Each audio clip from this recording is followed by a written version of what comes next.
सभी को praise the Lord, सभी को जय मसीह की। आज हम फिलिपियों की किताब बुक ऑफ फिलिपियंस में पौलुस के लाइफस्टाइल के बारे में देखने की कोशिश करेंगे।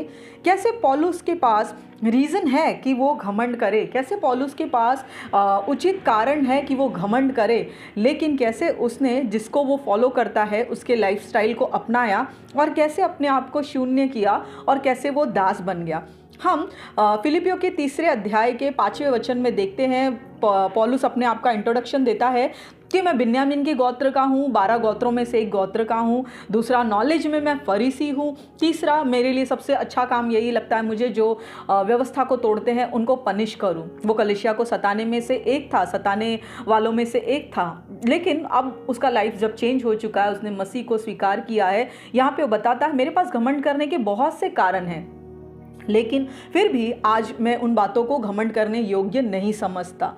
Praise the Lord. वो बताता है जिस परमेश्वर को मैं विश्वास करता हूँ। यहाँ पर वो 2 अध्याय में बताता है यीशु मसीह के विषय में कि जो सिंहासन पर बैठा है, जो परमेश्वर है, उसने अपने आप को इतना दीन, इतना नम्र, ऐसा शून्य किया कि वो दास का अवतार उसने धारण किया, यहाँ तक कि मनुष्य के लेवल में हो गया। इतना आज्ञाकारी बना, पिता का वचनों का, व्यवस्था का इतना आज्ञाकारी बना, जो भी खुदा बाप ने कहा उसका आज्ञाकारी बना। उसने क्रूस की मृत्यु को भी बिना क्वेश्चन किए, बिना सवाल किए सह लिया। बाइबल बोलता हाँ, क्रूस की मृत्यु तक सह ली। वो अपने आप को इतना शून्य कर दिया। पौलुस बताता है मैं उसी परमेश्वर को, उसी यीशु मसीह को फॉलो करता हूँ। आज मेरे पास भी बहुत सारे रीज़न है कि मैं घमंड करूँ। मैं बिन्यामीन के गोत्र का हूँ। आज के नॉलेज के हिसाब से 20 टाइम्स ज़्यादा PhD किया हुआ हूँ, फरीसी हूँ, नॉलेज रखता हूँ व्यवस्था की किताबों का, लेकिन आज मैं दीन और नम्र हूँ। और वो पहली कलीसिया जो धरती पे स्थापित हुई थी उसको वो लेटर लिखता है जो है बुक ऑफ फिलिपियो, जिसमें आपको बहुत सारे खूबसूरत मसीह के लाइफस्टाइल के बारे में बहुत ही जॉयफुल किताब मिलेगी आपको, कि इसमें बहुत सारे करेक्शन है कि मसीही लोगों का लाइफस्टाइल कैसा होना चाहिए। आज जो मेरा मुद्दा है वो ये है, आज हमारे पास भी बहुत से कारण थे कि हम घमंड कर सके। हमारे पास पैसा हो सकता है, पहले बहुत पैसा था, हम दिखने में बहुत अच्छे थे, हमारे कॉन्टैक्ट्स बहुत अच्छे थे। आज हम मसीह में आ गए, हमने वो सब कुछ छोड़ दिया। लेकिन आज जब हमारे पास ऐसा कोई मुद्दा आता है जो हमारे अहंकार को चुभता है, अहंकार को ठेस लगता है, बहुत सारे मसीहों के मुंह से सबसे पहली लाइन ये निकलती है, अगर मैं पहले वाला होता ना तो तुझे बता देता। आज भी मेरे कॉन्टैक्ट्स है, लेकिन मसीह ने मेरे हाथ बांध के रखे हैं। Praise the Lord. क्यों पता है? क्योंकि वो पूरी तरह से मरे नहीं हैं। क्योंकि आज भी उनमें कुछ तो जिंदा है जो उनको दर्द हो रहा है, क्योंकि वो पूरी तरह से मरे नहीं हैं। Praise the Lord.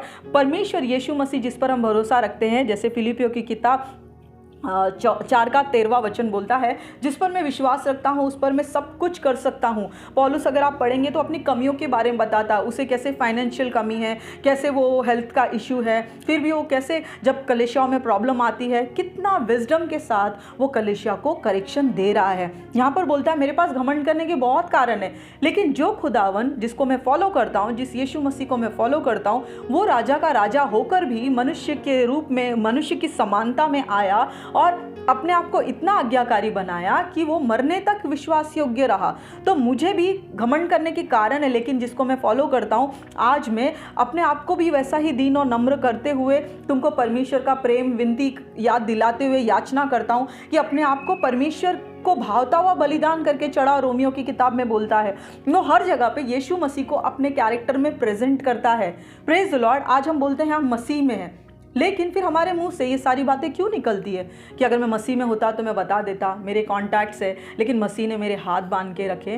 क्योंकि आज भी हमने कुछ लोगों को क्षमा नहीं किया, क्योंकि आज भी हमारे अंदर से कुछ पुराना मरा नहीं है। Praise the Lord. आज हम बात करेंगे एक मुद्दे पे, अनफॉरगिवनेस के बारे में, माफ़ी ना करने के बारे में। हम उस मसीह को जानते हैं जो क्रूस पर छलनी होकर मर गया, उसकी चमड़ी पूरी उधेड़ दी गई, उसका मांस दिख रहा था, उसकी लोथ दिख रही थी। इसके ऊपर भी दुष्टों को शांति नहीं मिली, सुकून नहीं मिला। उन्होंने भाला उसकी फसली में छुपा दिया देखने के लिए कि वो जिंदा है कि नहीं। खून तो निकला ही निकला, आखिरी में पानी भी निकल गया उसके फसली से। बाइबल बोलता है वो क्रूस की मृत्यु तक ईमानदार रहा। जब वो इस हालत में था जो पहचाना भी नहीं जा रहा था, उसने क्रूस पर अपने हाथ फैलाए और सबसे पहला शब्द क्या कहा? हे पिता, इन्हें क्षमा करना, जो मुझे मार रहे हैं, जो मुझे ताड़ना दे रहे हैं या जो मुझे प्रताड़ित कर रहे हैं, उन्हें क्षमा करना पिता, क्योंकि वो लोग नहीं जानते हैं कि ये क्या कर रहे हैं। अगर यीशु मसीह ने एक बार भी गुस्से की नज़र उन पर डाली होती तो धरती, आकाश, स्वर्ग और नर्क सब कहीं भी उन्हें छुपने की जगह नहीं मिलती। इसलिए परमेश्वर ने खुद शरीर में होकर उनके लिए क्षमा याचना की। Praise the Lord. आज हम मसीह होने के बाद भी, जैसा हम बोलते हैं कि हम मसीह है, हम बोलते हैं कि हम उस मसीह के पीछे चलते हैं जो क्रूस पर माफ़ी को रिलीज़ किया। आज हम उस मसीह को फॉलो करते हैं। तो क्या आज हमने अपने गुनहगारों को क्षमा किया? जिसने हमको हर्ट किया, जिसने हमको दुखाया या जिसने हमको खेद किया, क्या आज हम उन्हें क्षमा करते हैं? कल मैं एक लेडी से मिली, उसने अपने पूरे परिवार का दुख बताया, जो भी उसके लाइफ में था सब कुछ बताया। बहुत रोई, कंपैशन के साथ हमने सुना, हमने वो सारी बातों को पर्सनली लिया और उसके लिए प्रार्थना की उसको, लेकिन उसके मुंह से एक आखिरी बात क्या निकलती है? मैं अपने पति को कभी फॉरगिव नहीं करूंगी, अपने पति को कभी माफ़ नहीं करूंगी। सबसे बड़ा रूट यही है। हम मत्ती के 6वें अध्याय में जो यीशु मसीह ने पहली प्रार्थना सिखाई, वो प्रार्थना यही कहती है आखिर में, हे पिता, जैसे हम अपने अपराधियों को क्षमा करते हैं वैसे तू हमारे अपराधों को क्षमा कर। कंडीशन है, जैसा अगर मैं अपराधियों को, अपने गुनहगारों को क्षमा करता हूँ तो ही मैं माफ़ी मांगने का हकदार हूँ। लेकिन हम मांग लेते हैं माफ़ी और सोचते हैं हाँ हो गई, माफ़ी हो गई। लेकिन उसके पहले एक शर्त है, उसके पहले एक टर्म है, जैसे मैं अपने अपराधियों को माफ़ करता हूँ खुदा, वैसे ही तू मेरे अपराध को माफ़ कर। अगर मैं दूसरे को माफ़ी नहीं कर रहा हूँ तो मेरी माफ़ी भी ऑब्वियसली नहीं जाएगी परमेश्वर पिता के पास। तो माफ़ करना बहुत बड़ा एक हमारे लिए कमांडमेंट है कि हमें फॉरगिव करना ही है। Praise the Lord. आज बहुत बड़े बड़े दास इस चीज़ में अटके हैं, नहीं आज मैं अपने डिसाइपल को माफ़ करूँगा ही नहीं, उसने मुझे चोट पहुँचाई है, मैं माफ़ करूँगा ही नहीं। जब वो लीडर हो के वो नहीं करते तो कांग्रीगेशन से हम कैसे भरोसा कर सकते हैं? हम नीचे के बैठे हुए भेड़ों से कैसे अपेक्षा करते हैं कि वो करेंगे, जबकि हमारे जो लीडर्स हैं उनके मन में ही क्षमा नहीं है किसी के लिए। क्योंकि कंडीशन है, अगर मैं माफ़ करूँगा तो ही मेरे लिए माफ़ी रिलीज़ होगी परमेश्वर पिता से। Praise the Lord. लेकिन हम ये भूल जाते हैं, ये बेसिक चीज़ को हम भूल जाते हैं। तो आइए मेरे भाइयों और बहनों, मैं आपसे रिक्वेस्ट करती हूँ, भले ही आपके पास घमंड करने का कारण है, भले ही आपके पास बहुत से रीज़न है कि सामने वाले को आप अपने कॉन्टैक्ट से, अपने पावर से, अपने स्ट्रेंथ से हानि पहुँचा सकते, लेकिन उन्हें क्षमा कीजिए, अपनी पावर मत दिखाइए। क्योंकि परमेश्वर क्या नहीं दिखा सकते थे? है ना, एक जगह पे बाइबल बोलता है वो अपने फूंक से सब कुछ मिटा सकता है अगर वो गुस्सा हो जाए तो। उसके पास सब कुछ कारण है, मिटाने का भी कारण है उसके पास। लेकिन बाइबल बोलता है वो इतना आज्ञाकारी रहा कि मुझे, हम सभी को, यीशु मसीह को सभी को जीतना था, इसके लिए उसको क्रूस पर जाना पड़ा, उसे बलिदान होना पड़ा। और आखिर में शरीर में रहकर उसने हमारे लिए माफ़ी भी, पेटिशन भी एक रखा, प्रभु के सामने विनती रखा कि हे पिता इन्हें क्षमा करना, क्योंकि ये नहीं जानते क्या कर रहे हैं। सिर्फ क्रूस पर जो से चुभा रहे थे उनके ही विषय में नहीं, सभी मनुष्य जाति के लिए, क्योंकि वो हम सभी का एडवोकेट है, हम सभी की वकालत करता है वो पिता के आगे। इसलिए बोलता है पिता इन्हें क्षमा करना, क्योंकि सच में नहीं जानते क्या कर रहे हैं। यीशु मसीह खुद शरीर में था, उन्होंने देखा होगा मनुष्य को तकलीफें आती है, मनुष्य के मन से जल्दी बातें रिलीज नहीं होती है, कड़वापन ज़्यादा राज करता है मिठास के कंपेयर में। तो प्रभु ने सब कुछ देख के ओवरऑल एक ही लाइन में कहा, ये नहीं जानते कि ये क्या कर रहे हैं, इन्हें पता नहीं है कि किससे ताल्लुक रखते हैं, किस वंश के बच्चे हैं ये। Praise the Lord. इसीलिए 3:16 यहाँ पे पूरा होता है कि परमेश्वर ने जगत से ऐसा प्रेम किया, इतना प्यार किया कि अपना इकलौता पुत्र हम सभी के लिए कुर्बान किया, ताकि हम अगर उसकी कुर्बानी पर विश्वास रखते हैं तो हम नाश ना होंगे लेकिन अनंत काल का जीवन पाएंगे।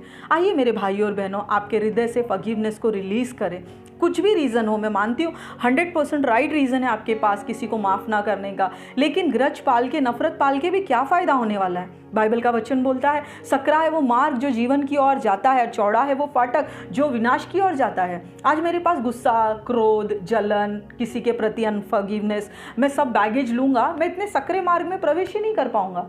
हाँ, ये भी चलेगा, क्रोध भी चलेगा, गुस्सा भी चलेगा, इसके प्रति जलन भी चलेगा, ये भी चलेगा, वो भी चलेगा। बैगेज लेके मैं पूरा कैरी करूँ, सकरे में तो मैं एंट्री नहीं करूँगा, लेकिन चौड़ा है वो मार्ग जो विनाश की तरफ जाता है, ये भी चलता है, वो भी चलता है। प्रभु तो जानता है ना, प्रभु को पता है मेरे पास रीज़न है, राइट रीज़न है माफ़ नहीं करने का। प्रभु को पता है मैं उसको क्यों माफ़ नहीं कर रहा हूँ।